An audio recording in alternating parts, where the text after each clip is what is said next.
Fala pessoal, tudo bem com vocês? Muito bom dia, muito boa tarde, muito boa noite a todos. Vocês estão bem? Eu estou muito bem na medida do possível, né?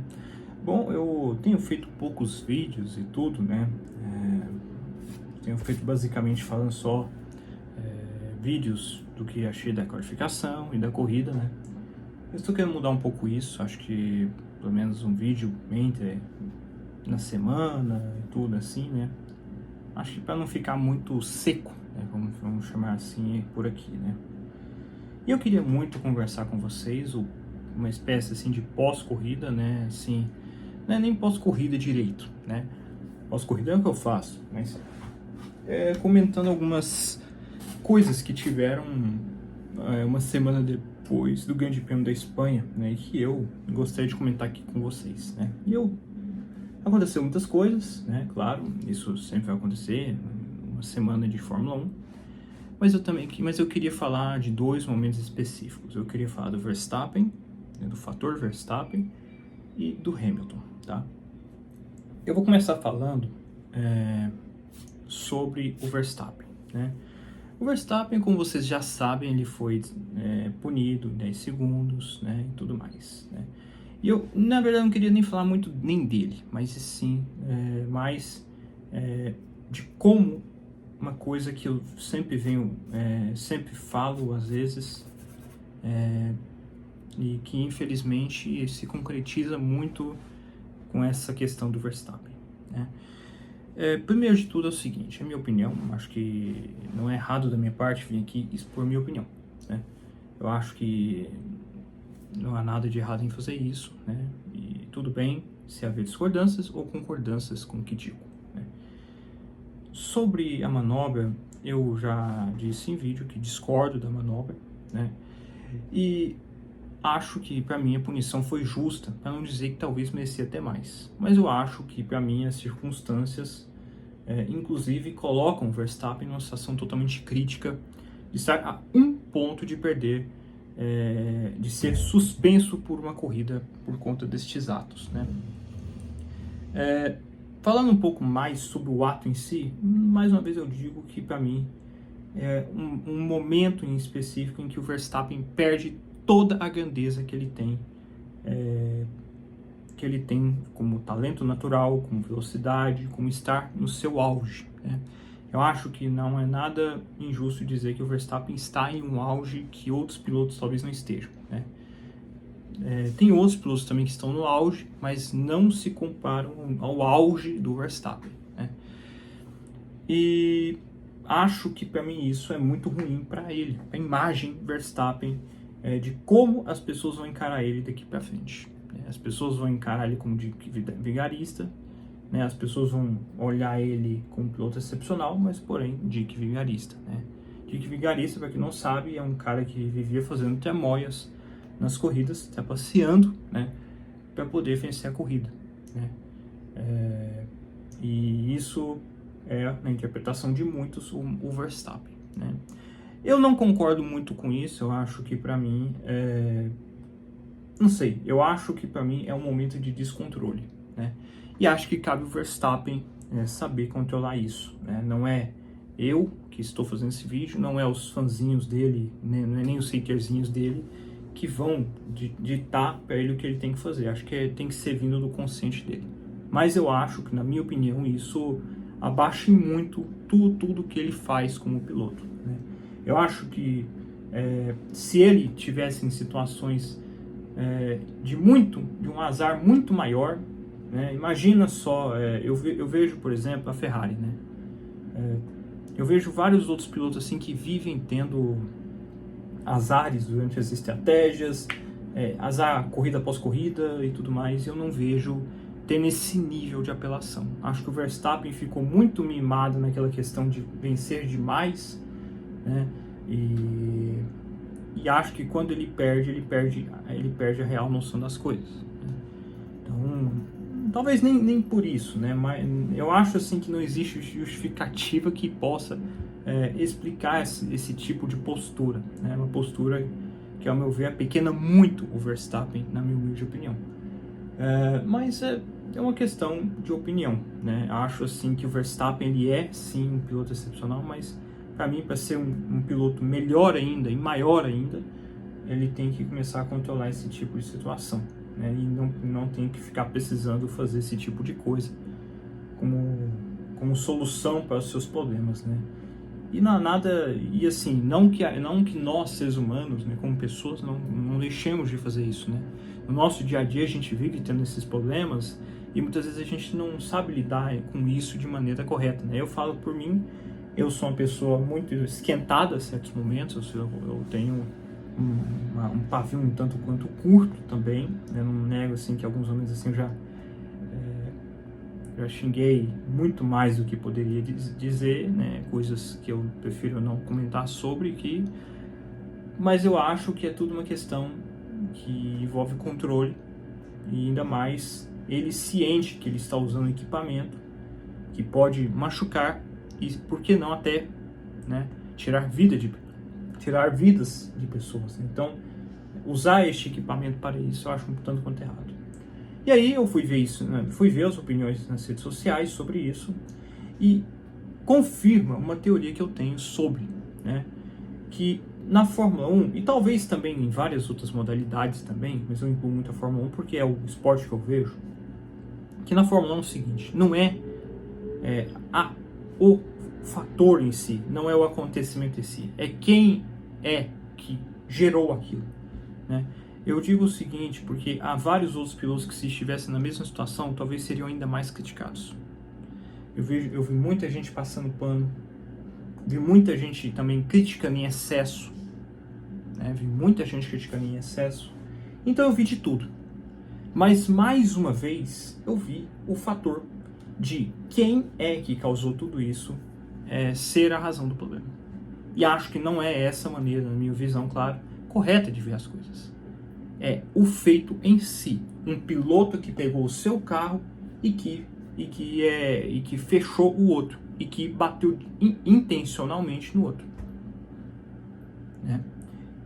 Para mim isso não é só por ser o Verstappen. Poderia ser o Leclerc, poderia ser o Russell, poderia ser o Norris, poderia ser o Piastri, poderia ser o Bortoleto, poderia ser o Hülkenberg, não importa. Para mim, acho que o fator que mais deveria entrar em consideração seria o que causou o acidente em si, e não quem causou o acidente em si. E acho que isso é um problema de muitos fãs que, infelizmente, por ser o Verstappen, passam pano porque são fãs do Verstappen, e por odiarem o Verstappen, fazem críticas em excesso sobre o Verstappen. Então, na minha humilde opinião, é uma atitude... Assim, eu não vou, né, aqui ser fiscal de fã e tudo mais. Eu, particularmente, só aconselho essas pessoas que parem de colocar a situação... É só um conselho, porque eu já fui fã de piloto, e quando você é fã de piloto, você começa a passar pano demais por certas atitudes, né? Você passa pano e tudo, e acho que quando você começa a analisar, quando você é fã da categoria por si só, você começa a ter talvez uma regularidade assim de, sei lá, de você apontar para a pessoa e falar assim, você fez errado, seja quem for. E da mesma maneira que apontar e falar, você fez certo. Então, na minha humilde opinião, acho que as pessoas têm que fazer um pouco isso, com relação a tudo isso, né? E, inclusive, a ex-pilotos, né, eu já ouvi dizer isso aí, que foi até o Nico Rosberg, que inclusive falou que o Verstappen deveria ser desclassificado dessa corrida. Na minha visão, sobre o acidente em si, só deram essa punição de 10 segundos a ele, porque se desse uma punição mais severa, tiraria o ponto que ainda salva o Verstappen de estar na próxima corrida. E vamos ver como é que o Verstappen vai reagir sobre isso. Porque se ele está nessa suposta briga, estar ausente uma corrida vai acabar prejudicando e muito ele no campeonato. Mas eu acho que vai prejudicar ainda mais a reputação dele, do piloto como ele é. Então, ele está a um ponto de ser suspenso na próxima corrida em que acontecer alguma coisa. Então, acho que para mim a direção de prova simplesmente não deu a punição mais severa a ele justamente por isso, na minha visão. Posso estar errado, né? Vamos falar sobre o Hamilton. O Hamilton é o seguinte, O Hamilton teve um péssimo final de semana, mais um, onde ele ficou muito atrás do Leclerc, foi ultrapassado por uma Sauber. Eu nem entrei muito em detalhe nisso no vídeo que fiz. Ele ficou atrás de uma Sauber, do Nico Hülkenberg, no caso, e ainda por cima denominou como esse o seu pior final de semana. Eu, honestamente falando, para mim já passou da fase já de eu falar, de passar pano assim essa questão de que ele tem que se acostumar. Tem gente até hoje com isso. Eu particularmente acho que para mim um piloto do tamanho do Hamilton, acho que já assim, gente, é a 9ª etapa do campeonato. Para mim acho que já deveria ter pego essa manha do carro há muito tempo. E acho que entra muito essa questão de regulamento. Ele simplesmente não se apegou a esse regulamento. Não se apegou a esse regulamento. Para mim entra nisso tudo também a questão do fator Leclerc por si só, porque acho que o Leclerc está guiando um absurdo essa temporada. É nítido que ele é um dos melhores pilotos. É um piloto muito bem capaz de que consegue tirar algo a mais desse carro da Ferrari. Para mim entra também a questão da idade do Hamilton. O Hamilton não é mais um garoto, gente. O Hamilton agora tem 40 anos de idade. É uma queda em que ele terá que se acostumar muito com isso. Porque, infelizmente, ele não vai ser mais aquele Hamilton de 2018, 2017. Eu já ouvi dizeres que que muitas críticas, porque aqui no Brasil, gente, tem muita gente que critica o Hamilton, né? Não gostam do Hamilton e tudo mais. Na minha visão, eu acho que são esses fatores que entram na mesa. Tem gente que fala assim, sem o melhor carro ele não consegue e tudo mais. Beleza, mas com o melhor carro, ele foi capaz de fazer os números que ele fez. Com o mesmo carro, o Bottas não conseguiu fazer uma vírgula disso. Então, assim, acho que um piloto fazer o que ele fez, acho que somente um piloto do calibre dele é capaz de fazer. O Verstappen também, que está na sua era de ouro, não consegue mais fazer o carro da Red Bull vencer. E eu não vejo ninguém falando sobre. Eu vejo todo mundo falando assim que sem o melhor carro eu não consigo, para o Hamilton. Mas eu não vejo ninguém falando sobre o Verstappen. E acho que isso diz muito quem é que está dizendo algumas frases criticando o Hamilton, né? Mas eu tenho que dizer o seguinte, acho que um piloto do tamanho do Hamilton, acho assim que a maneira como as pessoas retratam também é muito diante. Eu vejo muita gente falando assim, que é culpa do engenheiro dele, o engenheiro dele é uma bosta, que o engenheiro dele tem uma péssima comunicação com ele e tudo mais. Teve até um embrolho entre ele e o engenheiro dele no Grande Prêmio de Mônaco, em que o Hamilton, inclusive, perguntou, tá tudo bem, você tá bravo comigo e tudo mais, assim, mas o que? Eu acho que ficar inventando desculpas e não considerando esses fatores que eu citei, para mim, não me cabem. Não me cabem, assim, entrar na questão de engenheiro. Eu entendo que a comunicação dos dois é um lixo, né? É uma comunicação muito ruim, mas não é um engenheiro que está pisando e freando no carro, né? Para mim não é. Para mim quem está dirigindo pela esquerda, pela direita, e quem está acelerando, e quem está freando, e quem está mudando as marchas é o Hamilton, não é o engenheiro, né? O engenheiro, cabe a ele orientar como estão as coisas por fora e tudo mais, a temperatura e tudo mais, as coisas todas. Acho que isso é uma coisa que ambos têm que combinar, isso é verdade, né? Porque há uma péssima relação entre ele e o engenheiro. Mas isso não é o fator que determina que ele está muito mais lento, está muito atrás do Leclerc. Acho que para mim entra a questão da idade, entra a questão do fator do Leclerc estar no seu auge, entra muito da questão assim entra muito também a questão, até mesmo a própria adaptação como um todo, né? Mas é o que eu penso assim sobre a situação do Hamilton. Acho que para mim é uma situação abominável. E eu acho até que eu já esperava um pouco isso, pra ser honesto com vocês. Mas eu acho assim que o próprio Hamilton, por exemplo, até falou, né, que precisava ir para casa e tudo mais. Acho que para mim isso vai continuar acontecendo, né? Porque tem sido uma vertente, né? Eu vejo muita gente nem sequer citando o fator do ritmo de classificação e ritmo de corrida. Eu chego a dizer a vocês, e até vou falar isso quando chegar em um determinado momento do campeonato, quando eu começar a falar de todas as equipes e tudo mais, como eu estou fazendo, como fiz ano passado e vou fazer esse ano, de que para mim para mim o fator Leclerc está me surpreendendo com relação ao Hamilton, que é estar melhor em ritmo de classificação, nem tanto assim, né? Eu acho que as pessoas colocam uma mira assim de que o Leclerc é rapidíssimo em questão de ritmo de classificação. Para mim, eu sempre condecorei essa questão do Leclerc ser o melhor piloto de qualificação de todos. Muito mais, talvez, eu coloco mais na conta isso, o fator carro. Não coloco muito o fator Leclerc. Eu acho que o Leclerc é um pouco superestimado em ritmo de qualificação. Acho que ele não é esse piloto todo em qualificação. Haja visto que o Hamilton em qualificação não fica tão atrás assim do Leclerc. Mas o que eu ando me surpreendendo com o Leclerc é na questão da corrida. Ele tem feito corridas espetaculares e colocando um ritmo muito, muito decente nesse carro da Ferrari.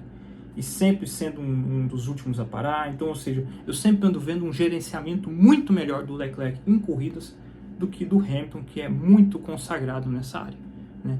Uma coisa que o Hamilton já foi consagrado nessa área.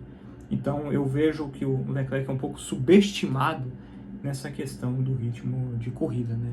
Isso, e um pouco superestimado nessa questão do ritmo de qualificação. Eu não acho que o Leclerc seja essa coisa toda em qualificação, mas acho que o Leclerc é muito mais do que as pessoas pensam que ele é na questão de ritmo de corrida. Eu estou falando isso tudo porque estou me surpreendendo assim, porque está um 7-2 em ritmo de como é que fala? Em ritmo de corrida e também 7-2 também em ritmo de qualificação, mostrando muito e refletindo muito o que eu tenho a dizer aqui a vocês. Só que a diferença entre o Leclerc e o Hamilton é muito menor nos sábados do que nos domingos. Nos domingos é muito grande a diferença, é brutal a diferença. E acho que isso se deve muito porque numa corrida, quando você sofre para andar com um carro, você vai estar fazendo isso 60, 70 voltas, né? E na classificação, o seu sofrimento é resumido em uma volta só. Então é muito menor a diferença. Então vai sendo um décimo uma volta, um décimo na outra, um décimo na outra. Quando você vê, você já está a quase 30 segundos de diferença. Então é isso que eu particularmente penso. Acho que é uma diferença muito gritante nas corridas do Hamilton com Leclerc do que nas qualificações, do que ao contrário de que muitas pessoas veem, né? Só que eu tenho visto isso e eu vejo poucas pessoas comentando sobre, e eu penso assim, por que não comentar sobre isso se é algo que eu observei, né? Então é isso aí, pessoal. É isso que eu particularmente penso sobre a questão do fator Verstappen e da questão do fator Hamilton na Ferrari, né? E essas são as minhas considerações sobre, né? Então essa é a minha opinião, né? Claro, posso estar errado, tudo bem quanto a isso, né? Mas é isso que eu particularmente penso, né? Sobre esses dois assuntos. Então é isso aí, pessoal. Espero que vocês tenham gostado. É mais mesmo para não ficar muito sem vídeo aqui e tudo mais. Eu vou sempre ficar fazendo isso aí, vamos ver se eu consigo, né? Mas é isso que eu particularmente penso e é isso aí, tá? Posso estar errado e tudo bem quanto a isso, posso estar errado, posso estar certo, sem problemas, né? Mas essa é a minha opinião e é o que eu particularmente penso, tá? Partiu, abraço a todos e falou, pessoal, é nóis.